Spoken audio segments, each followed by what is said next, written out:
Now we can draw a Gaussian cylinder through the point P and P dash as shown in figure. Now we have flux passes through the plane surface S1, integration vector E dA vector plus integration vector dA vector for surface S2 plus integration E dA vector of surface S3. हमारे पास मैंने ये साफ दिखाया हुआ है, ये surface S1 का, ये प्लेन सरफेस है, ये कर्व सरफेस है और ये क्या है हमारा प्लेन सरफेस है। हम पहले भी कर चुके हैं इन चीजों को। तो integration E D A cos 0 plus integration E D A cos 90 plus integration cos 0। Cos 90 की वैल्यू क्या हो जाएगी 0, तो we will find the value of phi E it is equal to integration of E D A plus 0 plus integration E D A. जब हम इनको जोड़ते हैं, ऐड करते हैं ये और ये, तो 2 टाइम्स हो जाता है phi E it is equal to 2 times of integration E D A. Since we know that integration D A it is equal to क्या होगा एरिया, ये तो एरिया होता है। तो यहां हम इसको ऐसे लिख सकते हैं by using Gauss theorem. Gauss theorem use करके phi it is equal to Q upon epsilon naught. तो ये क्या आ जाएगा बेटा 2e इंटीग्रेशन डी ए, इसका यूज कर लेंगे, इस वाली टर्म का, इस टर्म का यूज कर लेंगे 2e a capital E it is equal to Q upon A multiply 1/2 epsilon naught. Since Q upon A it is the surface charge density sigma, तो we put the value sigma in terms of Q upon A, we will get the result capital E it is equal to sigma upon 2 epsilon naught. देखिए कैसा आएगा, ये आ जाएगा बेटे capital E it is equal to sigma upon 2 epsilon naught. In vector form it is equal to vector E is equal to sigma upon 2 epsilon naught n cap. ये हमारा पूरा कंप्लीट आर्टिकल हो जाएगा। This is the article for infinite plane charge sheet. आप यहां से इसका screenshot लेना चाहें ले लें।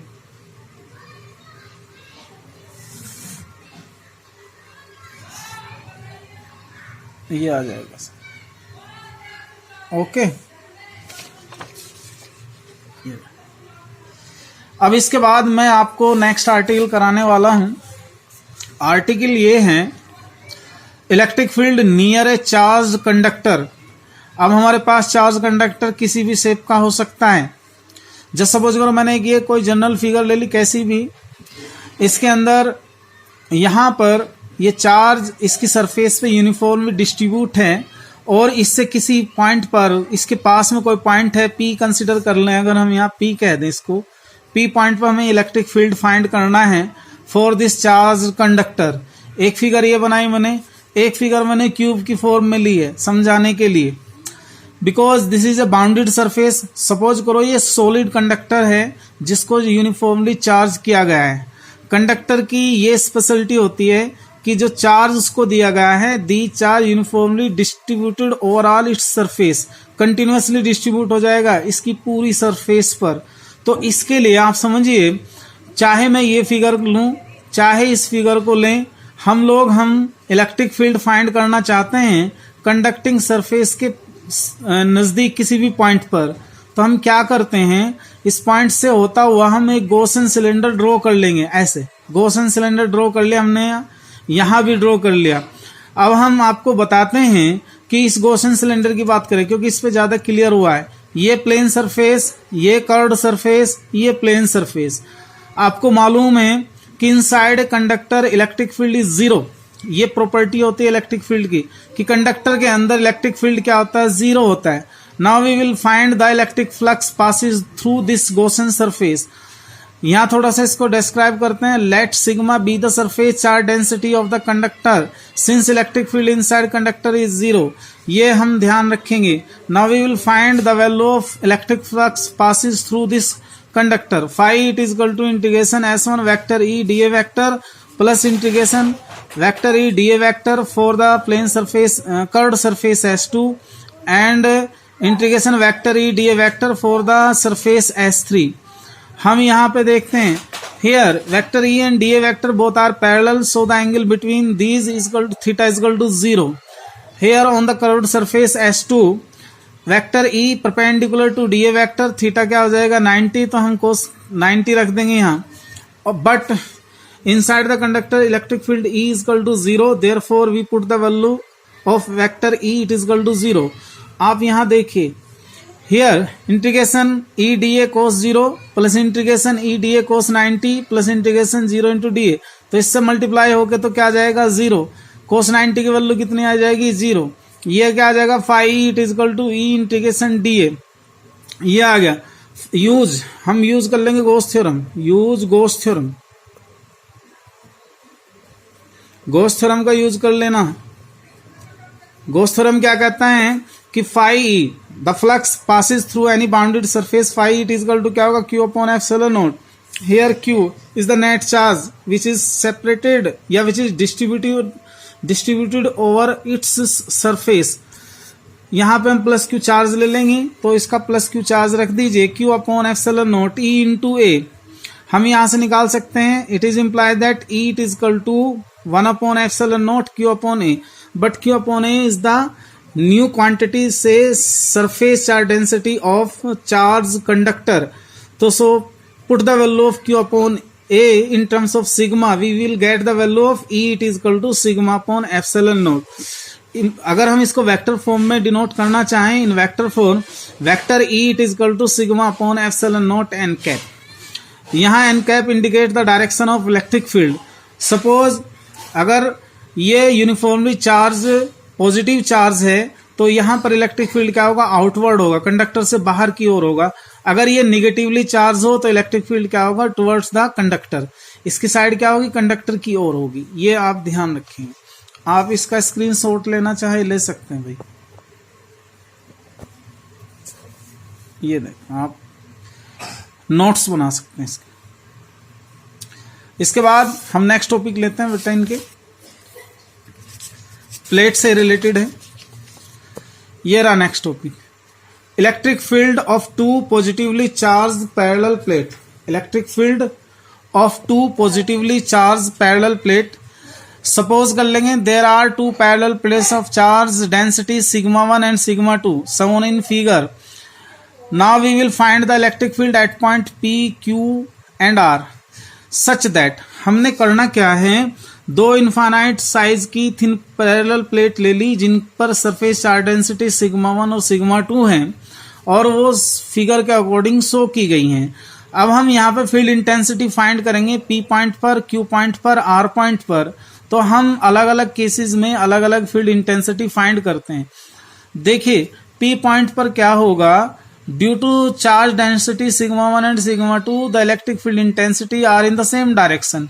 बट Q पॉइंट पर क्या होगा, अपोजिट डायरेक्शन में होगी। वो कैसे होगी, इस प्लस चार्ज की वजह से इलेक्ट्रिक फील्ड इंटेंसिटी क्या होगी, इस डायरेक्शन में होगी, और इस पॉजिटिव चार्ज डेंसिटी के कारण इलेक्ट्रिक फील्ड इंटेंसिटी इस डायरेक्शन में होगी। यहाँ पर Q पे क्या होगी, ऑपोजिट डायरेक्शन में होगी, और R पॉइंट पर फिर से सेम डायरेक्शन में आएगी। तो हम लोग क्या करते हैं, अब इसके अलग अलग पॉइंट पर रिजल्टेंट फील्ड इंटेंसिटी फाइंड करना चाहेंगे, तो सबसे पहले P पॉइंट पर इंटेंसिटी फाइंड करेंगे। P पॉइंट पर इलेक्ट्रिक फील्ड इंटेंसिटी फाइंड करने के लिए E1 और E2 बोथ आर पैरेलल और are in the same direction, so they added up, ये दोनों जुड़ जाएंगी, तो resultant field intensity EP is equal to क्या होगा, E1 plus E2। So put the value of E1 and E2। E1 की value कितनी होगी, अभी हमने फार्मूला यूज किया, किसी भी थिन प्लेट के लिए फील्ड इंटेंसिटी कितने होते हैं, 2 sigma upon 2 epsilon not. So put the value of E1 sigma 1 upon 2 epsilon not. E2 की वैल्यू रखेंगे सिग्मा 2 अपॉन एप्सिलॉन नॉट। यहाँ एक रिजल्ट आ जाता है इससे, ये इससे एक रिजल्ट आता है बेटा। अगर ये हो, ये पॉसिबल हो कि surface charge density of parallel plates are same, मान लिया मैंने उसको से कह दिया सिग्मा है, तो मैं यहाँ इसको सिग्मा से रिप्लेस कर देता हूँ। Resultant intensity at point P it is equal to sigma upon 2 epsilon naught plus sigma upon 2 epsilon naught. दोनों को ऐड किया तो 2 सिग्मा अपॉन 2 एप्सिलॉन नॉट, 2 से 2 कैंसिल होके हमारे पास रिजल्टेंट आया sigma upon epsilon naught. Here the resultant intensity at point P eight the exterior point of parallel plates, ये क्या आ जाएगा, सिग्मा अपॉन एप्सिलॉन नॉट। आप इसका देख लें बेटा, इसका देखना चाहें तो इसका रिजल्ट आ गया। अब हम कहां देखेंगे, at point Q, because at the point Q E1 and E2 are opposite in direction, और Q पॉइंट पर E1 और E2 अपोजिट डायरेक्शन में है, तो resultant field strength EQ it is equal to क्या होगा, E1 minus E2। Put the value, E1 क्या होगा, sigma 1 upon 2 epsilon naught minus sigma 2 upon 2 epsilon naught. If हम यहाँ पॉसिबिलिटी मान लेते हैं, if sigma 1 it is equal to sigma 2 it is equal to sigma, ऐसा हो अगर दोनों ही यूनिफॉर्मली चार्ज्ड हो, तो in that case the resultant field intensity at point Q must be zero आएगा। देखो कैसे, EQ it is equal to sigma 1 upon 2 epsilon naught minus sigma 1 upon 2 epsilon note, या सिग्मा रख दीजिए, sigma upon 2 epsilon naught minus sigma upon 2 epsilon naught, दोनों cancel out होके क्या बचेगा, 0। तो it is the resultant intensity at point Q। तो यहां देख लीजिएगा कि जो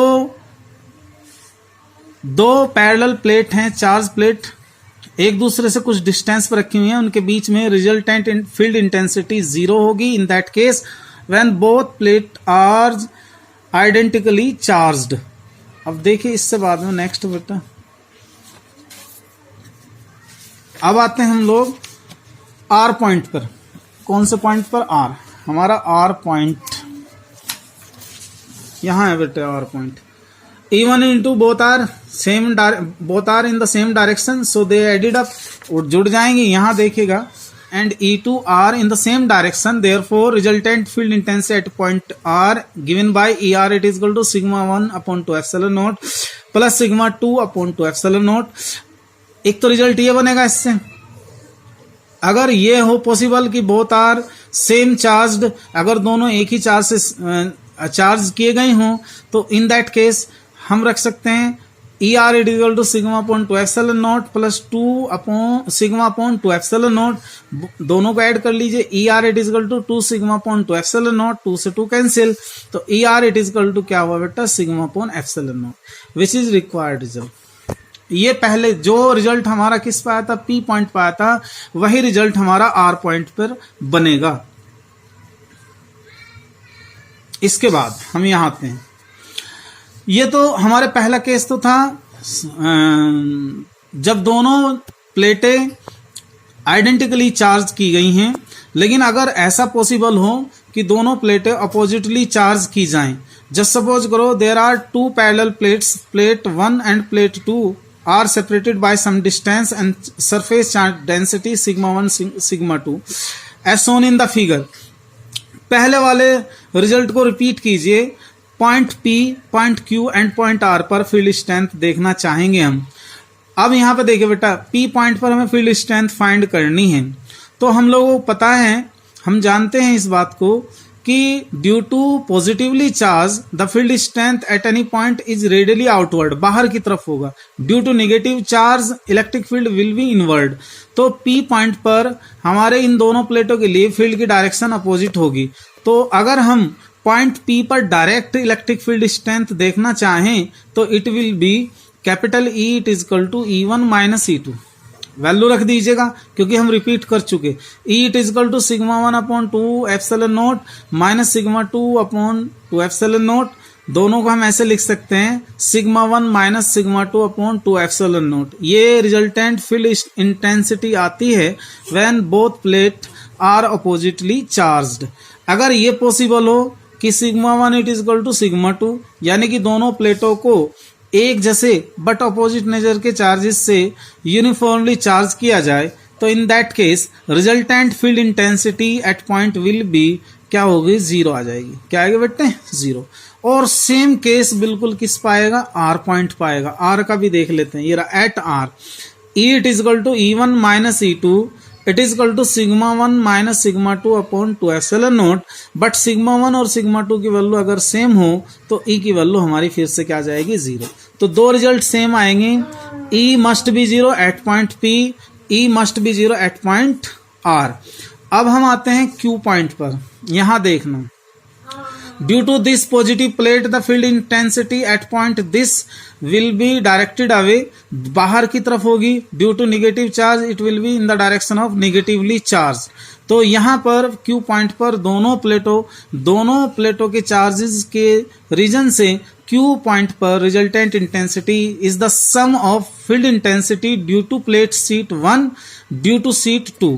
तो इसका मीनिंग होगा, यहां पर ये ऐड हो जाएगा, तो ये क्या बना, at point Q EQ it is equal to E1 plus E2. EQ it is equal to E1 plus E2. Capital E it is equal to sigma 1 upon 2 epsilon naught plus sigma 2 upon 2 epsilon naught.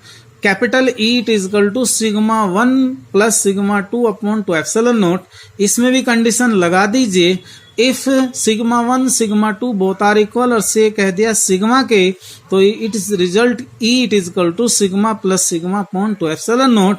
2 sigma upon 2 epsilon naught, 2 से 2 cancel हो जाएगा. Capital E it is equal to sigma upon epsilon naught. तो ये result आप याद रखें. थोड़ा इनको फार्मूले के तौर पे याद रख लीजिएगा. इम्पोर्टेंट तो ये नहीं है, बट किसी आर्टिकल में या किसी न्यूमेरिकल प्रॉब्लम में इसका यूज होने वाला है. ओके, इसके बाद हम नेक्स्ट टॉपिक लेते हैं. ये next topic is very important for board exam. ये बोर्ड एग्जाम के में अक्सर आपका क्वेश्चन पूछा जाता है. ये कहता है electric field due to a uniformly charge thin shell. अगर हम कोई मेटेलिक बॉल लें जो अंदर से खोखली हो, उसे क्या बोल लेंगे? सेल बोल लेंगे. जैसे एक प्लास्टिक की बॉल को काट लीजिए और वो अंदर से खोखली हो, एम्प्टी हो, तो ऐसी सेल को, ऐसी बॉल को हम क्या कहेंगे? सेल कहते हैं. तो थोड़ा इसको समझाते हैं, थोड़ा इसका डिस्क्रिप्शन करते हैं. Consider a thin spherical thin shell of radius capital R is uniformly charged by plus Q charge shown in figure. मान लीजिए कैपिटल R रेडियस की एक थिन स्फेरिकल सेल है जिसे प्लस Q चार्ज से यूनिफॉर्मली चार्ज किया गया है, जैसा कि फिगर में शो किया गया है. अब हम लोगों को 3 पॉइंट पे फील्ड इंटेंसिटी फाइंड करनी है. At the exterior point, at the surface, at the interior point. तो now we will find the value of electric field at different points. सबसे पहला case, when point P lies outside the spherical shell. हमने ये condition ले ली जब पॉइंट P जो कि ऑब्जर्वेशन पॉइंट है, जिस पर हमें क्या फाइंड करना है? इलेक्ट्रिक फील्ड इंटेंसिटी फाइंड करनी है due to charge thin spherical shell. तो इस पॉइंट के लिए एक कंडीशन आई, when small r is greater than capital R. Then यहां पर हमें क्या करना होगा? यहां पर हम क्या करेंगे कि पॉइंट P से होता हुआ एक गॉसन सरफेस ड्रॉ कर लेंगे. इस पूरे चैप्टर में गॉसन सरफेस ही ड्रॉ किया गया है. तो P पॉइंट से होता हुआ एक गॉसन सरफेस ड्रॉ कर लेंगे. इस गॉसन सरफेस की स्पेशलिटी ये है कि field intensity at each point of this surface are radially outward and identically it is same for each point of the Gaussian surface. आप देखें बेटा यहां से सपोज कर लेते हैं, if sigma be the surface charge density then sigma it is equal to Q upon A. Q upon A का मतलब है surface area of the Gaussian surface या surface area of the charge spherical shell. Charge spherical shell का surface area कितना होगा? 4 pi R square. तो Q it is equal to क्या लिखेंगे? Sigma into 4 pi R square. ये charge की value है. Charge Q it is equal to sigma multiply 4 pi R square. Now we will study the field intensity at exterior point, at the surface point and the interior point. तो सबसे पहले यहां लिखेंगे, first case हम ले चुके हैं. Now we have net flux passes through the Gaussian surface. Gaussian surface से पास होने वाला फ्लक्स निकाल लेंगे. Now we have net flux passes through the Gaussian surface. Phi E it is equal to integration vector E dA vector. Use the Gauss theorem. Phi E it is equal to Q upon epsilon naught. Integration E dA cos 0. cos 0 की value कितनी होगी? 1 होगी. तो यहाँ हम Q की value यहाँ से उठा लाओगे बेटा. Q it is equal to sigma 4 pi R square. तो ये क्या आ जाएगा? Sigma multiply 4 pi R square upon epsilon naught E integration dA. ये वाली टर्म का एरिया, टोटल एरिया बताता है उस सरफेस का जिसके लिए फील्ड स्ट्रेंथ फाइंड कर रहे हैं. किसके लिए फाइंड कर रहे हैं? गॉसन सरफेस के लिए. गॉसन सरफेस कितनी रेडियस की है? स्मॉल r की. तो एरिया कितना जाएगा? 4 पाई आर स्क्वायर. आप अगर चाहें तो इसे क्या लिख सकते हैं? 4 पाई आर स्क्वायर. ओके बेटा, इससे हम यहां से इससे एक रिजल्ट निकाल सकते हैं, यहां से भी एक रिजल्ट निकल जाएगा. रिजल्ट देखिए कि Q upon epsilon naught it is equal to E integration. इसका इंटीग्रेशन कितना होगा? 4 pi R square. 4 pi R square. इससे क्या निकल आएगा? Capital E it is equal to 1 upon 4 pi epsilon naught Q upon R square, ये इसका result आएगा।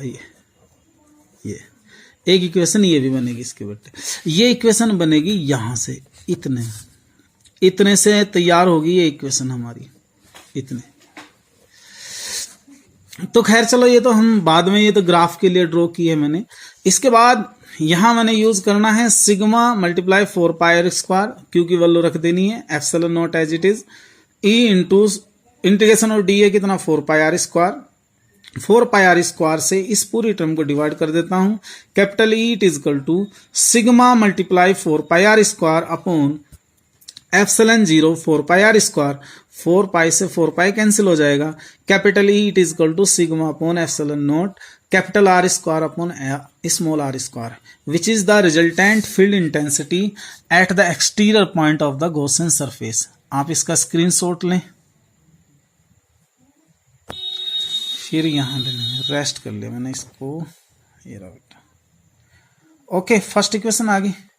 अब हम इसका दूसरा पॉइंट कंसिडर करते हैं। दूसरा पॉइंट है हमारे पास, when point P lies on the spherical shell, when point P lies on the spherical shell, या ये कहते हैं at the surface of the spherical shell. उस सिचुएशन में हमारी स्मॉल आर किसके इक्वल हो जाएगी, कैपिटल आर। तो हमारी एक इक्वेशन बनी थी अभी पीछे, ये रही बेटे। इसे फर्स्ट इक्वेशन का, इस इक्वेशन में small R is equal to capital R put कर दीजिए।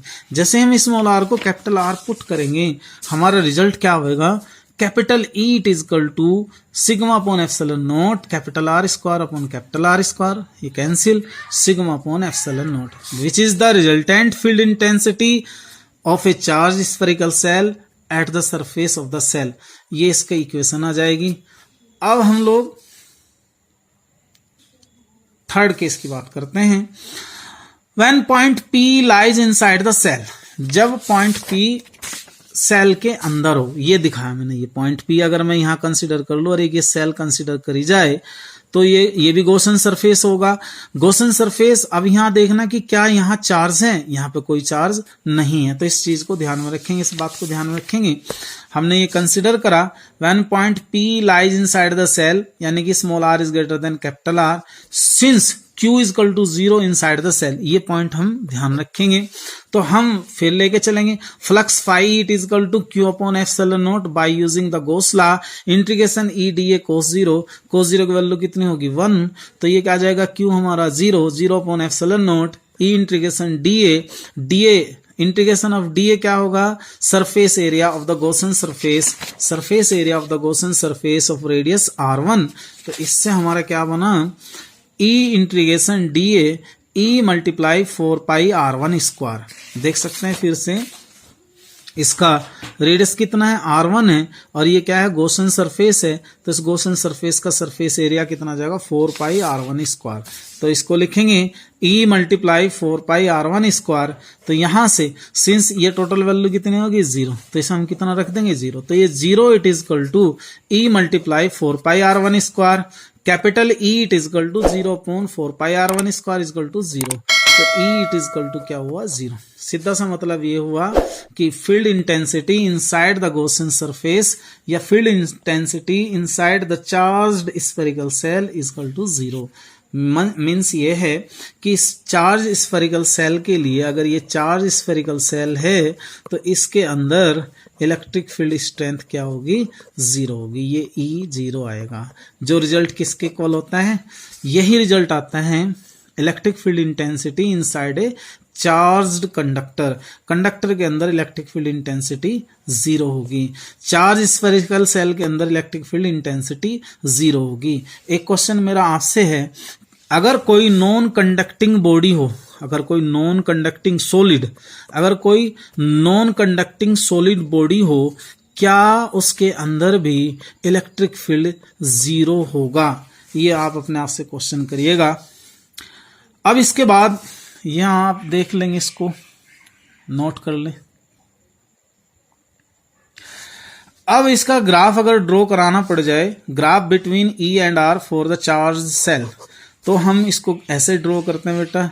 फर्स्ट इक्वेशन हमने देखी थी, हमारी फर्स्ट इक्वेशन आई थी, ये हमारी फर्स्ट इक्वेशन ये बनी थी। E it is equal to, जिसको मैंने अलग से बताया था 4 pi epsilon naught Q upon R square. इससे हमारा रिजल्ट बना E inversely E proportional 1 upon R square. एक तो ये रिजल्ट बना, ये किस केस का रिजल्ट है, when R is greater than capital R. एक रिजल्ट हमारा बना था E it is equal to sigma upon epsilon naught when small R is equal to capital R. एक रिजल्ट हमारा क्या बना, E it is equal to 0 when R is less than capital R. तो ये बातें आप देखेंगे, इन 3 पॉइंट के बेस पर हम ग्राफ ड्रॉ करेंगे तो ग्राफ हमारा इस शेप में आएगा। क्योंकि चार्ज स्फेरिकल सेल के अंदर अगर और भी मैं थोड़ा सा इसको ऐसे दिखाना चाहूँ, ऐसे एक यहाँ पे ये सेल खींच लेता हूँ, 4 सेल, ये 4 सेल खींचने की ड्रॉ किया गया है ये। तो इसके अंदर इलेक्ट्रिक फील्ड क्या हुआ बेटे, 0।